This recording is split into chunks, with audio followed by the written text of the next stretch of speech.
Welcome to the Meditation Realm, Planeswalkers. I'm Caleb, your guide to these blind eternities, and in today's video we have another one of the Lord of the Rings commander decks from Tales of the Middle-earth, and this time we're going to be visiting the Food and Fellowship. Go through, check out the sweet new cards that are in here, see if we get lucky in that collector sample pack. There are some sweet borderless foils to pick up in there that you can only get in there, but, you know, other than that, the deck itself has some pretty good cards in it. So, its usual... The deck box has its usual inserts. Got a deck box for you. And then the spin down wheel. The punch outs, let's double check those again. 1/1 counters, we got a reach counter. Okay, so something in the deck gives you reach. We'll check that out here in a moment. And we'll save this bad boy for last and see what we get lucky with here. Last pack, we got a Sting in that, which was, you know, it's a good card, not valuable, but still a great card for Commander. All right, so we have Frodo, the Adventurous Hobbit, holding Sting as his weapon. He's a legendary creature, Halfling Scout, a 1/3 for a black and a white. He partners with Sam, the Loyal Attendant. He has Vigilance. Whenever Frodo, Adventurous Hobbit, attacks, if you gain 3 or more life this turn, the ring tempts you. Then, if Frodo is your ring bearer and the ring has tempted you 2 or more times in this game, draw a card. Sweet. So, more card advantage on being the ring bearer. Sweet. And being as a 1/3 means he's going to be able to, as the ring bearer, continuously get in damage because not much is going to be blocking him. Becoming the ring bearer essentially gives you Skulk. Then we have Sam, the Loyal Attendant. He partners with Frodo, the Adventurous Hobbit. At the beginning of combat on your turn, create a food token, and then activate abilities of food you control cost 1 less to activate. Okay. So it makes it a lot easier to eat up food. That's cool. And then we have some of the common, uncommon cards from the set. This Rosy Cotton does so much work. Whenever you create a token, put a 1/1 counter on target creature you control other than Rosie. The sheer fact that it says other than Rosie, if it could include herself, she would have made such a powerful commander. But still, strong in commander decks. And then Mirkwood Bats. Ooh, good. That card's not going to be worth anything, except maybe in foil someday, but it's a great card for Commander. Good removal with Path to Exile and Swords to Plowshares in this deck as well. Bada-bear. Alright, ooh, I like that. Reprint, Night's Whisper, and a sweet ring art. Great card for Commander, Black Draw. I always recommend playing that in your black decks. Night's Whisper, Sign in Blood, both are good, very cheap draw cards. Alright, where's our first rare? I do like that so many of these reprints have great new art on them, specific to Lord of the Rings. Is that a Smeagol hunting some lunch, or is that just some random dude? Looks like maybe Smeagol before he went full Gollum. Alright. Again, such sweet art, especially if you're a Lord of the Rings fan who spent a lot of the time delving into the lore. I imagine you're going to find quite a lot of Easter eggs throughout these cards. A lot of things to tease you. Alright, so we got our first rare here. We have a field-tested frying pan. It's an equipment for 2 and a white. When it enters the battlefield, you create a food token. Then you create a 1/1 white halfling creature token and attach the frying pan to it. Equipped creature has, whenever you gain life, this creature gets +X until end of turn, where X is the amount of life you gained. Okay. So, hey, at least it puts a body out, gives you a token, and a food token that you can sacrifice, pump, and potentially give the creature +3/+3 when you attack. But, it's okay. You gain in decks that gain a lot of life, it can potentially make your guy huge, so it could be really strong. We have the Gaffer. At the beginning of each end step, if you gain 3 or more life this turn, draw a card. This guy is going to be really good for life gain decks because it's at the end of each end step, so that you could just sack a food each end step, and then all of a sudden this guy is gaining you a ton of life. I mean, you're not gaining a ton of life, but you're gaining life and you're gaining a ton of card advantage each turn. Gain 3, draw a card. Gain 3, draw a card. Gain 3, draw a card. This guy, I see going up in price and seeing a lot of play. Gwahir, greatest of the Eagles. For you guys who want to build the Eagle Tribal, you can build the Bird Tribal now. I mean, I'm sure there's a better Bird Tribal, but because you can go blue-white, and there's blue-white has a lot of bird stuff. But anyways, Gwahir, greatest of the Eagles, is a legendary creature, bird noble. He's a 5/5 flyer for 4 and a white. When Grahir attacks, target attacking creature gains flying until end of turn. At the beginning of each end step, if you gained 3 or more life this turn, create a 3/3 white bird creature token with flying, and whenever this creature attacks, target attacking creature gains flying until end of turn. So you can sacrifice your food to create eagles to help Sam and Frodo make it fly into Mordor. You can change the story of herbs and stewed rabbit. The saga for 2 and a white. First chapter is to put a 1/1 counter on up to 1 target creature and create a food token. Second chapter is draw a card and create a food token. Third chapter is create a 1/1 white halfling creature token for each food you control. So, great food payoff right there. You need a lot of food for that third saga to be really worth it, but could be worth it. We have Gollum, Obsessed Stalker. So many versions of Gollum and Smeagol is funny. It's a legendary creature, halfling horror, for 1 and a black. He's a 1/1 with Skulk. And at the beginning of your end step, each opponent dealt combat damage this game by a creature named Gollum, Obsessed Stalker, loses life equal to the amount of life you gain this turn. Interesting. So if you just hit people, Skulk makes it really easy to be able to hit people. Each opponent's going to be losing life at your end steps for the amount of life you gain. You only have to hit each person once, so after 2 or 3 hits, you hit all your opponents. You just let this guy sit back while your life gain effects ding everybody. Which guy could be really strong. We have Lobelia, Defender of Bag End. Legendary creature, halfling citizen for 2 and a black. It's a 2/2. When she enters the battlefield, look at the top card of each opponent's library and exile those cards face down.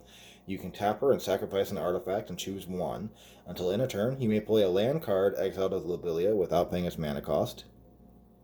Or play a card. I don't know why I saw a land card in my head, but play a card exiled with Lobelia without paying its mana cost. And then each opponent loses 2 life and you gain 2 life. Or each opponent loses 2 life and you gain 2 life. Okay. She could be good. Gives you options to be able to use your food for different things. Card advantage and damage, life loss to each opponent. And still gain life. She's okay. Rapacious Guest is a halfling citizen, 2 for 2 and a black. She's a 2/2 with menace. Whenever 1 or more creatures you control deal combat damage to a player, create a food token. Whenever you sacrifice a food, put a 1/1 counter on Rapacious Guest, and when Rapacious Guest leaves the battlefield, target opponent loses life equal to its power. So you sack your food, she gets real big, and when she dies, an opponent takes a lot of damage. I like that. Assemble the Entmoot. Creatures you control have reach. Sacrifice, assemble the Entmoot, create 3 tapped XX green creature tokens, where X is the amount of life you gained this turn. Put a reach counter on each of them.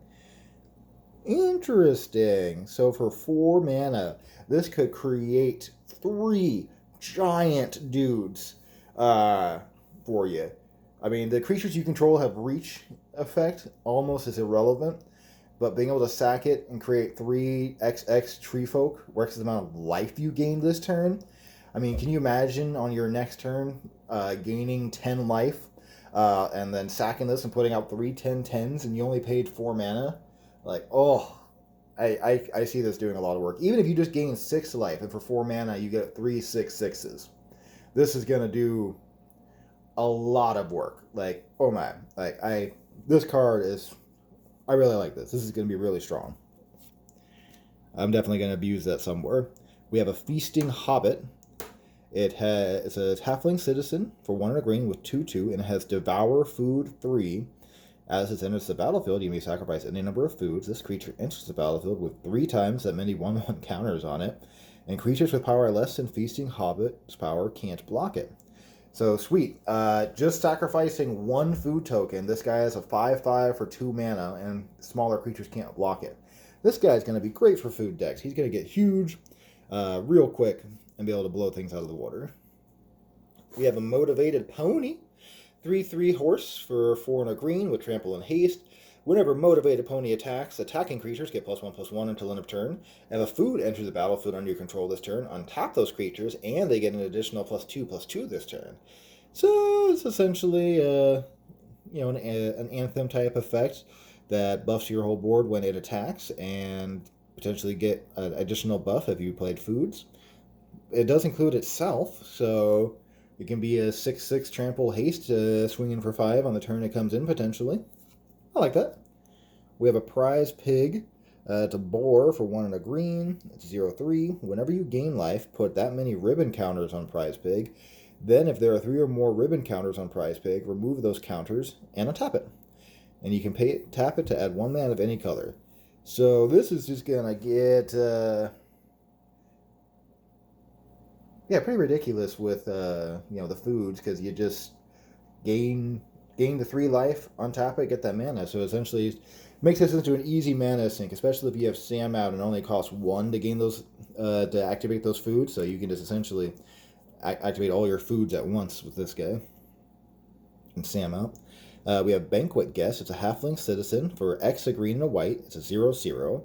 It has affinity for food, trample. It enters the battlefield with twice X/1/1 counters on it, and you can sacrifice a food, and Banquet Guest gains indestructible until end of turn. So you have somebody who can be real big with trample and a built-in protection effect to give yourself indestructible. This guy could be real good. I mean, he's got to be very food-centric. Ooh, and here's the guy that a lot of people are building around for this deck, actually, is Bilbo, the Birthday Celebrant. Legendary creature, halfling rogue, for a white, a black, and a green. If you would gain life, you gain that much life plus 1. And you can pay 2, a white, a black, and a green. Tap and exile Bilbo. Search your library for any number of creatures, put them onto the battlefield, and then shuffle. Activate only if you have 111 or more life. Granted, at 111 or more life, you're probably so far ahead that your opponents aren't catching up. But that's just going to take it over and win the game. I like this guy. He goes over the top. As to be expected from Bilbo, he is. No, he's not really over the top, but that effect is over the top. We have Farmer Cotton. Farmer Cotton. X, a green and a white. Legendary creature, halfling peasant. When Farmer Cotton enters the battlefield, create an X/1/1 light halfling creature token with X food tokens. Yeah. And the battlefield, create X/1/1 white halfling creature tokens and X food tokens. Now, it could be really strong, especially with so many of the effects that care about multiple tokens entering in. You get double tokens. That's pretty sweet. I like that guy. Good mana sink. We have Mary, Warden of Isengard, legendary creature, halfling advisor for 1, a green and a white. He can partner with Pippin, Warden of Isengard. Whenever 1 or more artifacts enter the battlefield under your control, create a 1/1 white soldier creature token with lifelink. This ability triggers only once each turn. Then we have Pippin, Warden of Isengard. He's a black-green, 2/2 legendary creature, halfling advisor. You can pay 1 and tap him to create a food token. Or you can tap him and sacrifice 4 foods. Other creatures you control get +3/+3 and gain haste until end of turn. Activate only as a sorcery. Interesting. So this allows you to be able to all of a sudden play out a couple cheap dudes, sacrifice some of your foods, buff your board, anthem, and haste. I kind of like this guy. This guy could be fun to build. Merry and Pippin. A couple different commander options in this. I like that. And now we have Treebeard, the gracious host. Legendary creature, Treefolk, 0/5 for 2, a green and a white, with trample and ward 2. When Treebeard enters the battlefield, you create 2 food tokens, and whenever you gain life, put that many 1/1 counters on target halfling or treefolk. So he can buff himself or the other little halflings in your deck. He creates food tokens. He's got trample and ward, so he's harder to deal with, and that he gets big with trample. This guy is really strong in life gain decks. Highly recommend picking up. We have a Hithlean Rope artifact for 2 mana. It can't be sacrificed. You can pay 1, search your library for a basic land card, pay 1 and tap it. Search your library for a basic land card, put it into the battlefield tapped, and then shuffle.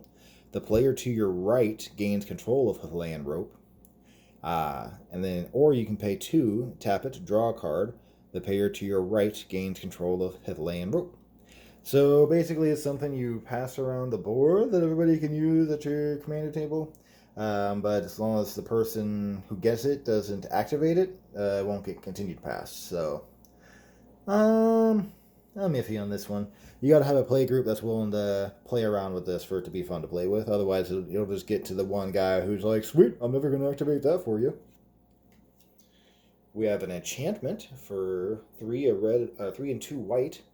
Call for Unity. It has Revolt. At the beginning of your end step, if a permanent you controlled left the battlefield this turn, put a Unity counter on Call for Unity.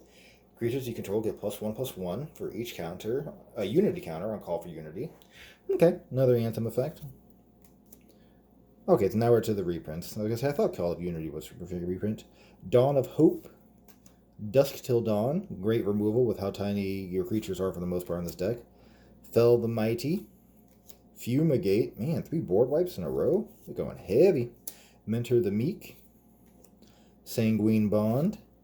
Toxic Deluge. 4 board wipes. Oh my. Birds of Paradise. That's a pretty sweet reprint. You know, Toxic Deluge is also a great one. Definitely a high value one.